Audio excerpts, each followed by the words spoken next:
so hopeful and optimistic about the possibility of peace, as long as women are at the table of the around the negotiation table.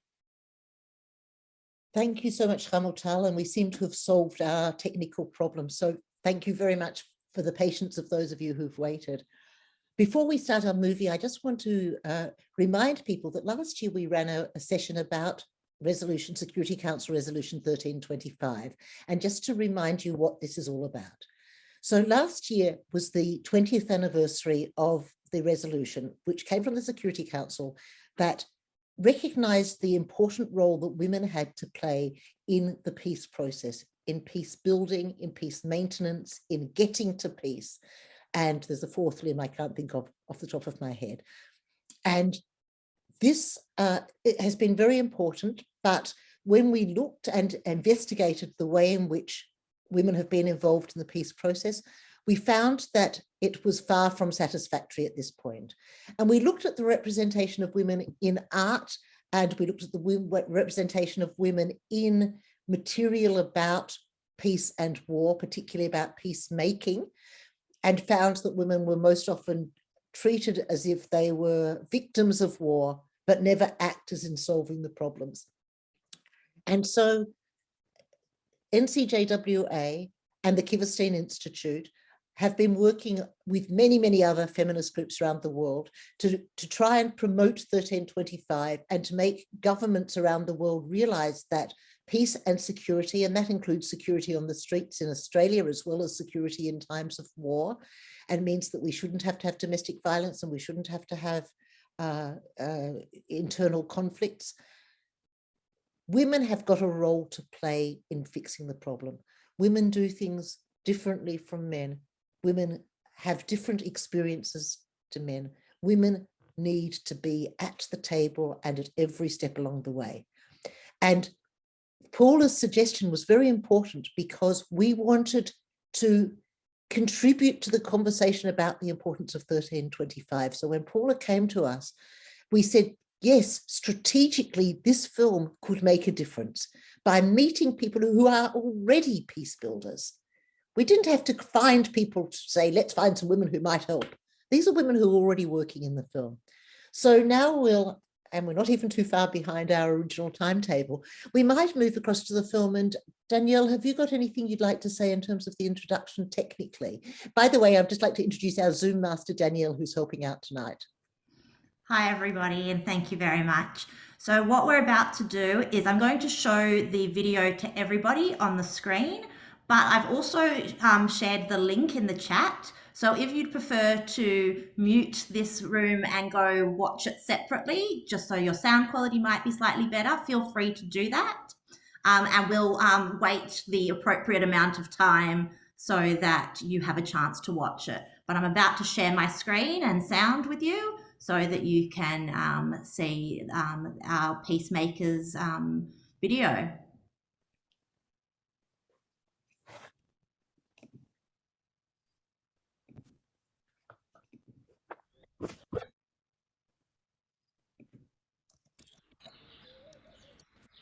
It's so wonderful to be sitting amongst friends and colleagues. And I think that as women, we're driven to make a better society for ourselves and for our children and for our grandchildren.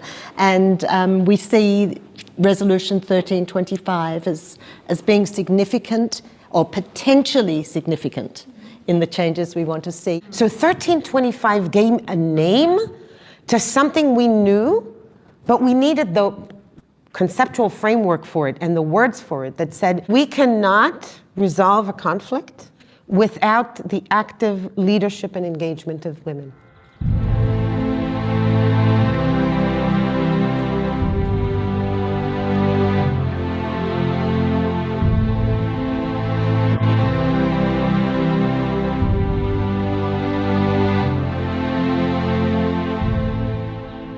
And so I think having this international recognition that we're part of a global community of women peace builders, and that we have partners and sisters in Liberia, in Colombia, in Ireland, in Afghanistan, all over the world. We're part of a movement. It gave a framework to whatever we were doing as activists before. But the situation remained as it is. Where are the women? Where are their voices in creating a change in that next level? And that's where 1325 comes in. For me, growing up, I saw my grandfather educating my aunts, and we're talking about the 70s and 80s, doctor, pharmacist, one of them traveled to Jordan on her own to study. Most of them are teachers, and this was rare in our family. And I think that also gave us a different perspective. As a Haredi activist, I expect the other women from other societies that are already rich there, that are already there, to do something in order to support us. Because when you tell us, well, if you want, change your society. If you want to do whatever it's needed in order to have Haredi women in the government. But we cannot do it by ourselves. This is about sisterhood. Everyone should help us. And as a social worker, I wanted to fix the world, to help people. This is my, ideal mission. Women's safety should be equal inside democracy, inside the state of Israel. People should care for Arab women's life as should they care for Jewish women's life. I think that you should be more active. Like what we did till now is to be, to advocate 1325 by position papers, reflections, panels, conferences, and bringing this to the parliament. And we have to be on the streets again. We have to translate that to action plan. We have to be powerful, active, vocal, and not to be shy. We have to dare to do more. So I grew up in France, northern France, both parents from Algeria, father Israeli, named Perle Benazera, back then very dark hair, dark eyes, my brother Eyal, and we're in a Christian school. I had to go back to my parents and my grandparents, and I asked for stories, because how did I happen? And how did I happen there? And that's how I started to hear wonderful stories from my families, stories from Algeria, stories from Israel, stories of trauma, of wars, but also of empowerment and survival. I wanted to know more, and I wanted to be on the side that would make room for the stories the same way my stories were not heard where I was born. It was just this feeling of injustice that I could just not bear.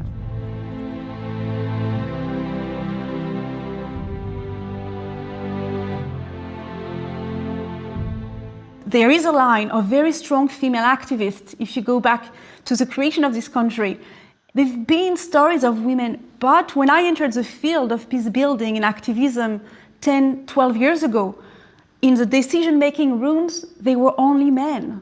Fanny, you mentioned that your community doesn't really know about 1325, but you as an activist within the ultra-Orthodox Haredi community, do you have any expectations, hopes?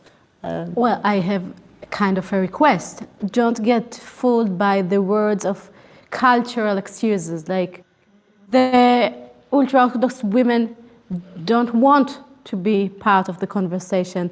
This is not part of their tradition. This is against their culture.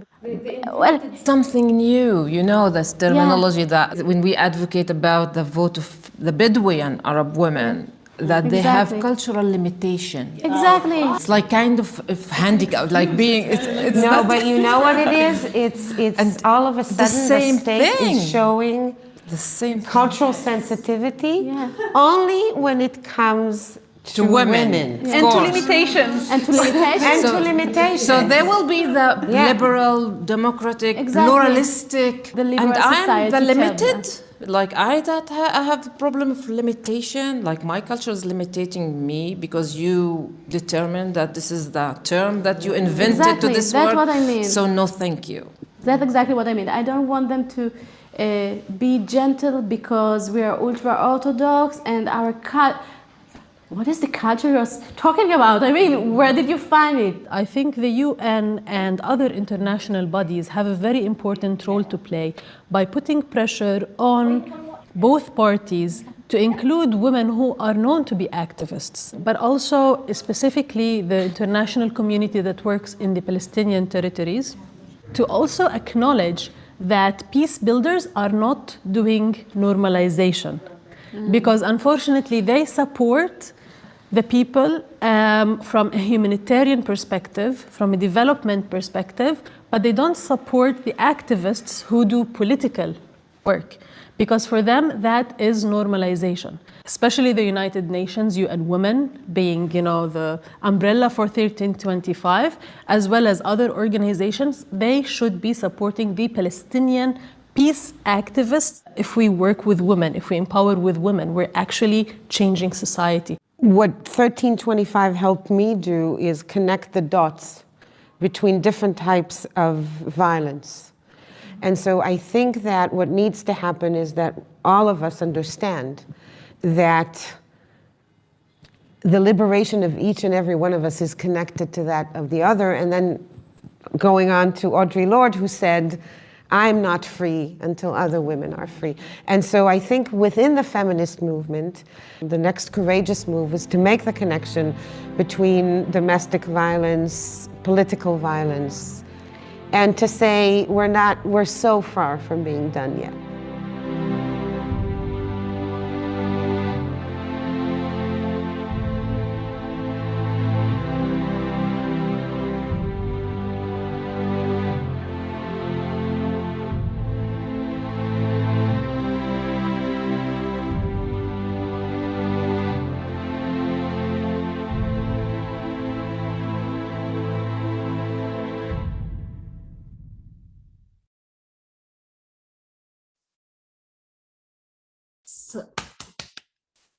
So I just want to say that we are so honored to have Paula, who directed the film. And of the participants in the film, we have here with us Hamutal, whom you've met. And we also have Sarah. Sarah, could you just say hello so you pop up here? Hi, everyone. Very nice to see you. And Naveen is here. Naveen, would you please say hello so we can hear you or see you? I know she's here. We've been chatting. Good morning to everybody from Jerusalem. I'm having a bit of internet issues this morning. Lovely to meet you all, and thank you for hosting us. Thank you. So, I mean, as you heard in the film, these are remarkable. I'm here, Peta. Oh, Samah, you made it. Wonderful. Hamutal had warned us you might not. We're so thrilled you're here. Thank you so much Hi. for being here. Good morning. Can I just say we are very, very honored to have these incredible women with us. They were fantastic in participating in the film, but more important, they're fantastic in the work that they do every day. All of the women who've participated in this film do the most amazing work for the Israelis, for the Palestinians, and for all women in terms of making a difference in the world about how women are. So thank you so much for your work, and thank you for being here tonight. I don't think Fanny's going to surprise me and be here. No. I sent you a message. She had an accident, and yeah, I sent I'm you a sorry message. to hear that. We'll follow through later. Well, we're now going to divide into discussion groups, small groups, and I'm going to leave our wonderful technical support team to do the actual division. But Hamutal, Naveen, Sarah, and Samah are each going to take a different subject for discussion. Now, you've been given the link, and maybe our webmasters will put it in the chat one more time, for the questions and quotes from the short film you just saw. And each of the 4 of the participants who are here will take a different topic. But obviously we have such a large group, it's not going to be small groups if you all were with the participants. So if you find yourself in a group without one of the participants, please choose one of the 4 topics that are there. You can't possibly discuss them all. Choose one of the 4 topics as the focus for your group. And when we come back, you'll have an opportunity to give feedback, because really the feedback that we're looking for is what you can teach us about the topic as well. This is a real conversation, and all the participants who work in the field of peacemaking in one way or another are interested to grow and learn from your responses too. And the feedback after the discussion will be, what can you teach us? What can you add? So as I say, if you're not in a group with either Naveen or Sarah or Samah or Hamutal, please just choose one of the topics and you'll have the opportunity to feed back to them when we reconvene. How are we going time-wise? I'm just going to look at my run sheet. We are pretty good. We're really good.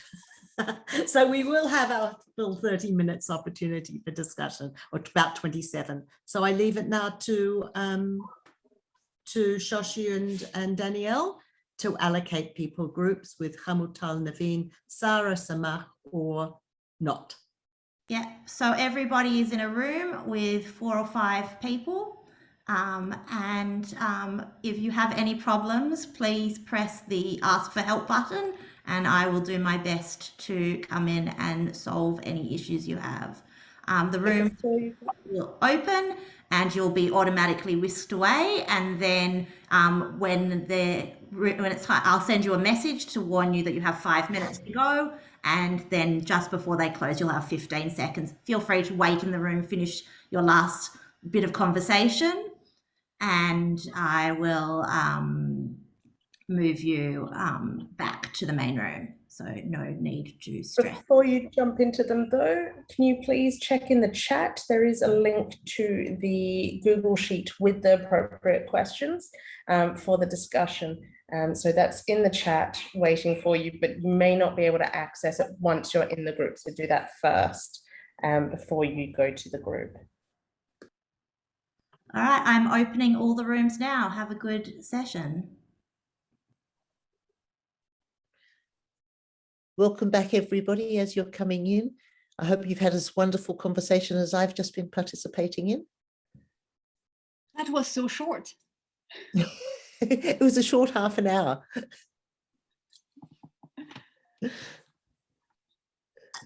was, my group had an amazing conversation. I'm sure you all did. So now we're going to do another amazing job of saying so much in such a little time, and that's through our feedback. And I'm going to focus on our participants in the film and hear what they learned in their sessions. And then I'm going to ask people who dealt with the same topic if they have additional feedback, something you didn't hear from, in the first case, it will be Samah, something that she doesn't share and you talked about that topic and you'd like to add it. We will hopefully have enough time to hear from you all as well. So I'm going to start with Samah. Would you please share with us what you learned in your group? And I can see you there, but you're muted. You'll need to unmute. I learned, first of all, that we have a lot of women from Australia. so I have a far distance, like sisters and potential sisters. So it was lovely to see that we are not alone. And I learned that we need, we have gap information about what's happening, and like people are thirsty to know what's happening to other women, and to develop this level of solidarity and sisterhood that we dream about. We need to know more, to learn, and to respect the knowledge that other sisters have around the world, and we have to invest in this communication.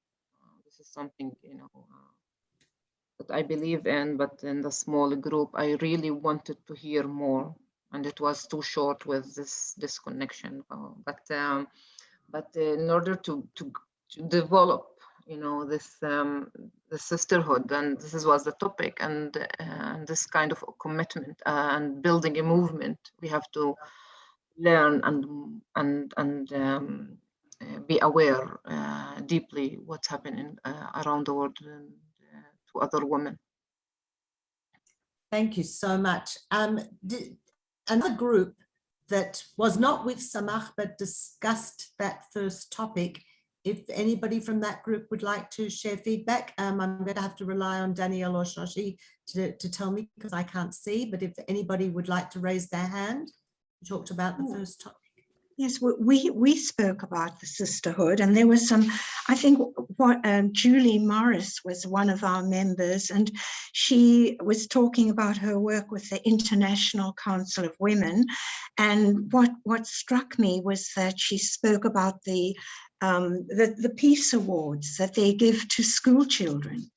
And I thought that was wonderful because that crystallized the idea of the future generations and stimulating that type of humanitarian action in very young women, young girls.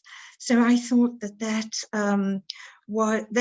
showed an avenue that is very tangible and very significant, and evidently they've been doing this for 12, 13 years. So although we discussed a diversity of perspectives on the idea of sisterhood, that struck me as something very concrete and very promising. Beautiful, thank you. Shoshi or Danielle, is there anyone else from that first topic indicating they'd like to respond? No. So I want to say what Anne just said, and it's nice to see you, Anne, leads us beautifully to Sarah, who's going to report next what she learned from her group, because in fact Sarah does work with young people. I know she's a frequent speaker in schools and so on. So Sarah. Thank you. Yes, no, it was a very interesting discussion. We started with what is other and who is my other, and depending on where you are in your life, this other can change, and this also big difference of like what happens if I'm living here in Israel or if I'm abroad. Am I the other or am I not? And this confusing identity of on what side of the privilege can I be? And then we talked about how through storytelling we can make room for all of those complex identity and otherness that don't need to compete anymore, because in a very binary world and in a conflict that has been taught to us in a binary way, it doesn't say that what has been taught is wrong. It's just that it's only one truth among many, many truths. And it's not to say reject everything you've been taught because it's all wrong. No, it made sense for the people behind the story, but just know that there are other stories. And then when it comes to storytelling, there should not be a fear of competition. There is room for all of the stories. It's not you or me. It's all of us together holding those truths and those stories and those trauma and those feelings. My story as a Mizrahi woman is not representative of the big national story of Israel. And yet it's one of the truths. So it's not only Jews and Palestinians, it's so much more. And we need to understand that there is room for all of those stories, that the pain of the Palestinian people is not dismissing my story or my pain. And I want to hold it. I want to make room for it because we're stuck here together. So we will have to find room for all of our stories because they don't compete. They just exist together the same way we exist together. So I need to be a better listener. And that's Brilliant. Kind of where we were at. That's so lovely. Thank you so much. Was there anyone else who spoke about that topic who was not in the room with Sarah who would like to share something? Again, I rely on you to raise your hand and let Shoshi or Danielle find you. Nobody indicating? No indications at the moment. Thank you. Well, in that case, it's lovely because we get more time perhaps at the end and we get a chance to hear Naveen now, amazing peace activist and strong woman. And we're so delighted she was part of our team. We work together on many things. We're very excited to have you here. Thanks, Naveen. And I should add, taking time in the middle of a day in August in Jerusalem is not to be taken for granted. So thank you. Yeah, no, thank you very much actually this opportunity. And yeah, it was first of all for me lovely to meet amazing women from Australia in my group. And I think for me, it's always important before answering any question to understand the context of East Jerusalem specifically, because I think people understand, you know, Gaza, understand the West Bank, but East Jerusalem has a very specific context. And I think in our group, in order to answer the question, I had to explain a little bit more about the context itself, and maybe that I spoke too much. I'd like actually to hear from the participants in that group. Maybe they will have more insights. But for me, the one insight I always take with me is that the level of how much we don't know of what is going on, and how much we actually have to you know, explain and to give a picture of what is actually going on. Thank you. Was there anyone either, she's indicated either from Navin's group or another group that talked about that same topic who would like to add a thought or a comment or something you learned in your group? Can I talk about the concept of East Jerusalem? I was born, I come from Jerusalem. I was born on the top of Mount Scopus at the Hadassah. So, and I lived all my youth. I was born 1945. So, you know, I actually witnessed the independence and the whole thing, and we lived, you know, through this whole thing in East Jerusalem, and we grew up, you know, with the Israeli Arabs, and we grew up and we spoke, and we you know, there was a lot of cooperation then. So I think we can get back to that. We can back to this living together business. I feel that, you know, part of this piece, you know, especially women that can, you know, sit together and cook together and sing together. And where are you, Dalia, now? Women do. Where do you live today, Dalia? Yes. Dalia lives in Sydney today, Samah. Yes, I live here in Sydney. But thank you, Dalia, for your optimism. Thank you for sharing. Yes, I appreciate your optimism. Well, we'll move on to Hamutal's topic and group, because this is wonderful. We're going to have a few minutes for the final question, which is where to now. So Hamutal.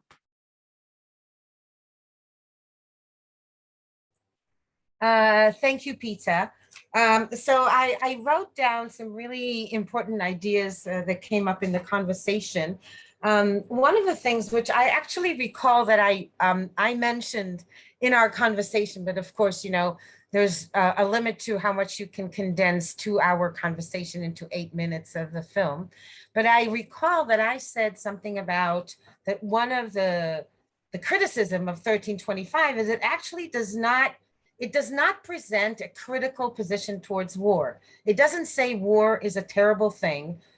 People lose their lives and homes in wars. And so we actually want to start by saying war is bad.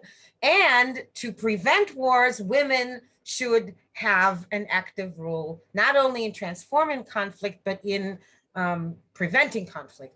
And so I was really glad, I think it was Bernice who raised the point that when visiting war museums, and really all around us in the popular culture, there is a glorification of war, when actually we should be glorifying life. We should be glorifying friendship. We should be glorifying sisterhood and brotherhood, etc. So I'm really glad. I was really glad that this came up.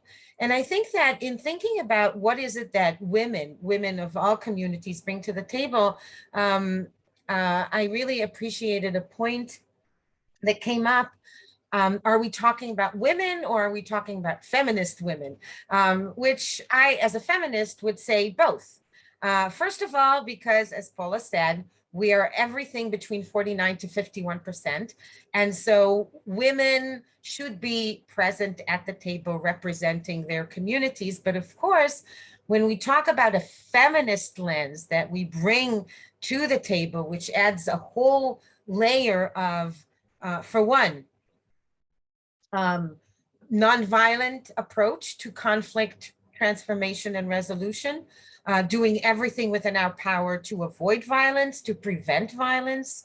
And so, but it was interesting that we're saying, first of all, right, by right, we're 50%, we should be 50% around the table. But once we're at the table, as feminist women, we want to bring sort of the core values of deconstructing oppression, and looking at power relations and promoting nonviolent means. So these are some key takeaways from my group's conversation. And of course, if there's anyone in my group that wants to add, that would be lovely.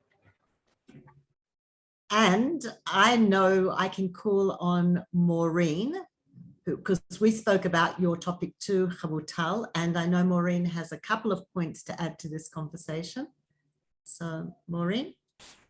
Okay, well, we grappled with the idea of normalization. What is it? And we had Peta to elaborate a little bit more with us and for us. What is normalization? And we had some examples, some anecdotal examples of people being afraid. So Israelis being afraid to meet up with Palestinians and the other way around. There was great fear, and Peta gave a very good example, which is better if she would articulate it more clearly. So we looked at normalize, what does that mean? And how can we undo that? How do we undo the skewed version of this is status quo was another phrase we used. The status quo that the Palestinians are being oppressed, for example, or the Israelis are the oppressors. How do we undo that? And what is normalization? How do we get back into and looking at, well, let's do things together? I'm not explaining this very well, Peta. Do you want to jump in on that concept of normalization? Because it is very complex. No, I really don't, because I'm a bit nervous that we could take the conversation askew, except to say that we were acknowledging Naveen's point about the fact that if the international agencies use normalization as an excuse not to empower women peacemakers.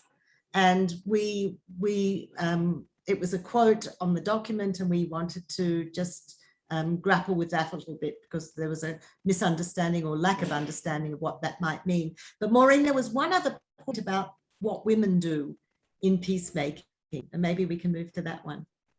Yes, we were exploring what is it that women bring, and Naveen's point about women are being involved and Hamutal, what is it that we bring apart, well, from the feminist perspective, but what is it, and this is my phrase, well, we didn't say this in the group, but psychologically, what do we bring to peacemaking? Do we bring something that is very different from the men? And we've had loads of examples from before we broke into groups about what is being done, the work that women are doing. And one of the things we were saying is it connected with process? And again, that arose from examples that were being given about stopping and examining what is actually happening. We're here, the examples we've had from around the room here, we're here and listen to what we have, listen to our story. So process slows things down. So there can be a conversation and a resolution eventually. Now that could be a huge generalization that women perhaps are more involved in process, but there is also a reality around that with loads of examples about women slowing a process down. Thank you so much. Yes, I think that was a very important point about women's determination to process. And we all know that the Oslo process failed. And one reason might be that they didn't go through appropriate due process.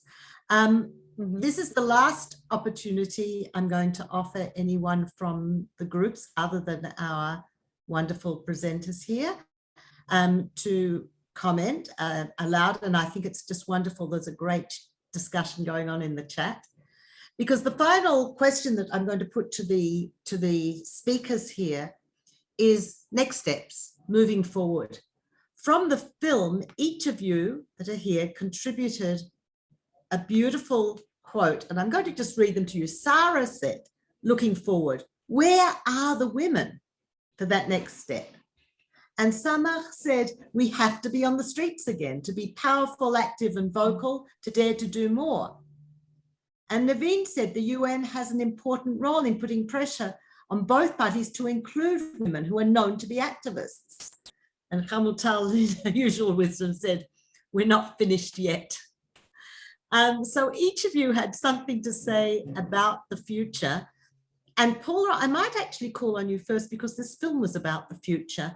And I'm going to ask each of you to just respond about next steps, the future. And we'll start with Paula. When you made the film, what was your vision about next steps or the future? And then I'm going to ask each of the four of you to respond. Thank you. Certainly the idea of the film is to ensure that women's voices who are in the trenches, who are doing the real work, the heavy lifting, that their voices are amplified. So I will make another plug to please share this film with your communities, because so often at the UN and in various official spaces, women are kept away from the decision-making tables. And the purpose of the film is to insert our voices and to force our voices and to use media and social media to advance and propel our voices. So that to me is the future. That's why, as a human rights lawyer, I use film and media as my tools of advocacy, because I believe that is really the way forward. And I just want to share one idea from the UN, which is that gender equality is a stronger predictor of a state's peacefulness than its level of democracy or GDP. We just want to let that sink in. That means that you can tell which countries will be peaceful by how equal the women are. So this is something that we need to continue to fight for at every single level, for women's participation and equality, because that is also the way that we can move forward to a shared future. Thank you so much. Great wisdom. Sarah, you're indicating you want to go next. Yeah, thank you.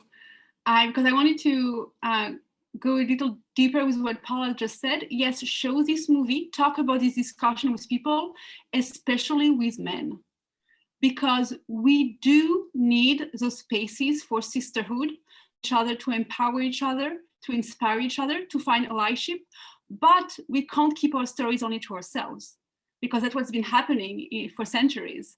Women have always had wonderful stories and have always been able to empower each other. But now it's time for men to listen to us and to be affected by women making decisions, and to accept, to see women in positions of power.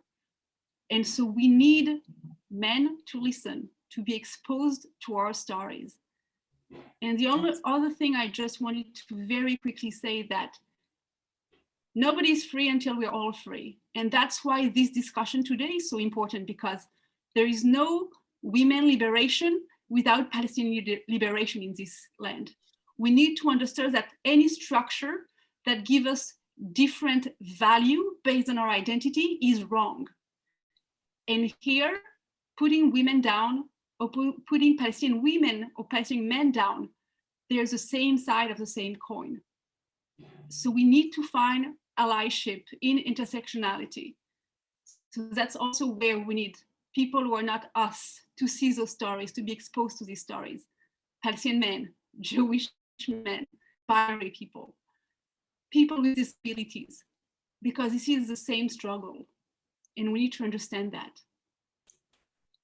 Brilliant. Thank you so much. Samah, we're over to you.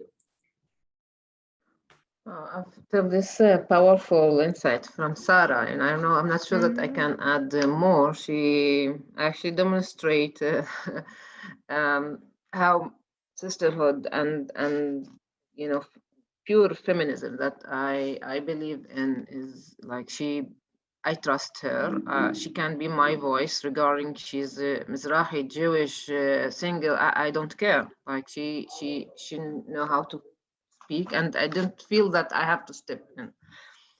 But I want to help. Actually, I think that looking for what's happened in the last 20 years, we have this fake feeling that we have huge achievements and we are voices heard and we are there, and it's fake actually.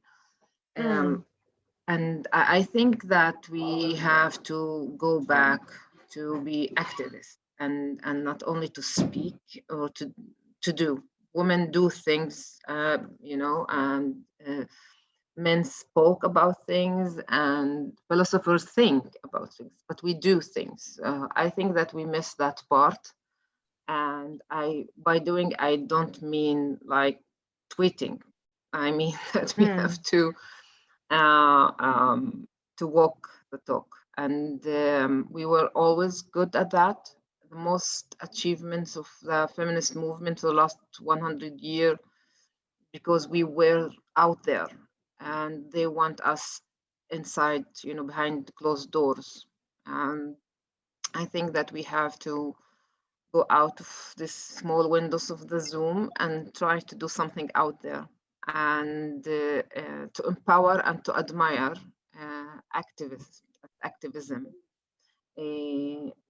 that we can't replace with anything. And this is our power as a woman. With the feminist, I don't mean violence. I mean to be, vocal and to enforce people to hear and to listen. Sarah, men don't voluntarily want to listen to women who are, they feel that we are obstacle of moving forward. That because we want to analyze things and we want to complicate things and all kind of stereotypes about women around the table. And so we have to be there and to force ourselves to the scene. And in order to do that, we have lots of things. We have so many tools as a woman, as a mother, as activists. So I think that we have to admire that side of our movement. Thank you so much, Samah. Naveen, hard acts to follow. Many wise things have been said, but please add your wisdom. So thank you very much. I think after Sarah and Samah, I don't have anything else to add.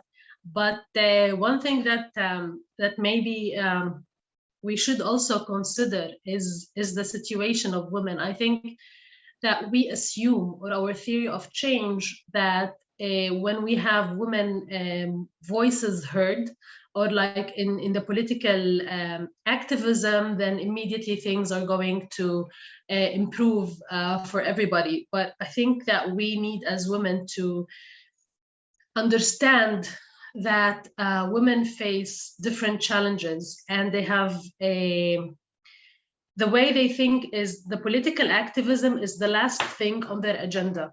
Like as women, seriously, what do we always think about more? We think of our children, we think of our household, we think of our families. We want to provide, we want them to have food on the table. We want our kids and our families to be safe and secure. We want to have, feel safe and secure within our own houses as well, not being evicted or something. We want to be economically stable as well. So I think in order to reach that level where we want them to be actually participate in politics, that we need as women to support each other to meet the different levels, first of all, and then we are going to have that different level achieved. So and of course, fully agree with Sarah and Samah, and thank you very much for today. Great wisdom. Hamutal, you are the final presenter from the women in the film, so please. And you said connect the dots in the movie, didn't you? Yes. Well, first of all, it is a super tough act to follow. I'm so inspired by everything that all of you said. And I really just want to say amen to everything, to the powerful words of Sarah and Naveen and Samah and Paula. I just want to say why I continue to be hopeful and optimistic.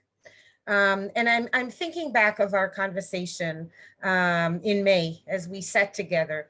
And I think that if I tried to summarize what happened there was that we came together.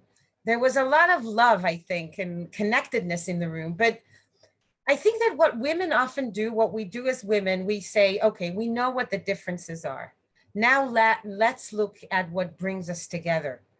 And this is what we do. This is what we do in so many circles. We tell the stories, as Sarah said, we have to. And we say, we know what the differences are. We know we're each coming from a different identity, but we're committed to looking for what we have that is common, to that deep, deep root where things do come together. And I think this is what we do as women. This is what we will continue to do. And I think send a really powerful message taken from the beautiful needlework of the Women's Peace Movement, Another Mother for Peace. War is unhealthy to children and other living things. And we're committed to continuing to do everything within our power to end the conflict and to lead a peaceful life. Thank you, all of you. It's such great wisdom. Shoshi. Hi all, I don't know if you know who I am. I'm Shosh. I work with the Kiverstein Institute. I'm also Melinda's daughter, so hi. I just wanted to wrap up by saying an enormous thank you for joining us tonight. I have been very inspired by watching the footage and watching this project develop. It's been a great honor to work alongside such phenomenal women, and you know, it's interesting being in different parts of the world during COVID and trying to ensure that our stories are still being told, our connections are still here, our ability to network and show support for each other, even when we're carrying the extra weight of homeschooling or juggling extra children or all those interesting things. So I wanted to say a big thank you for joining us, and hand over to Janet to wrap up for NCJW.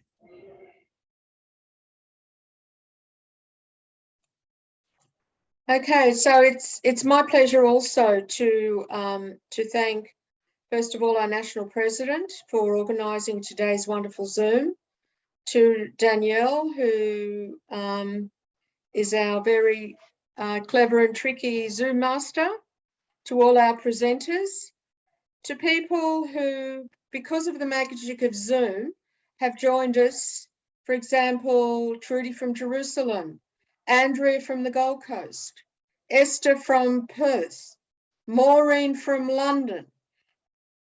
It's just wonderful to see you all here tonight.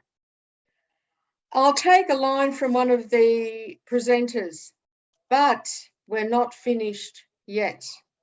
I'd like to invite you to our upcoming AGM on the 22nd of August. There'll be a short 45-minute AGM, followed by the wonderful speaker, Emily Schaefer, who's going to speak on online hatred, misogyny, and anti-Semitism. So again, lovely to see you all tonight. Stay well and be safe. So I have the final word. It's been a great privilege all around. Look forward to seeing you all again. And please keep in contact if you have ideas about how to continue the conversation. This is just always a beginning. We want to work for peace and we want to work for a better world for everybody. And thank you so much to all of those of you who are involved in the film and for speaking tonight and coming tonight. It's such a privilege to have all of you along, as speakers and our participants. Thank you all. Thank you. Thank you. Thank you, Melinda, Shoshi. Great to see you. Thank you, everyone.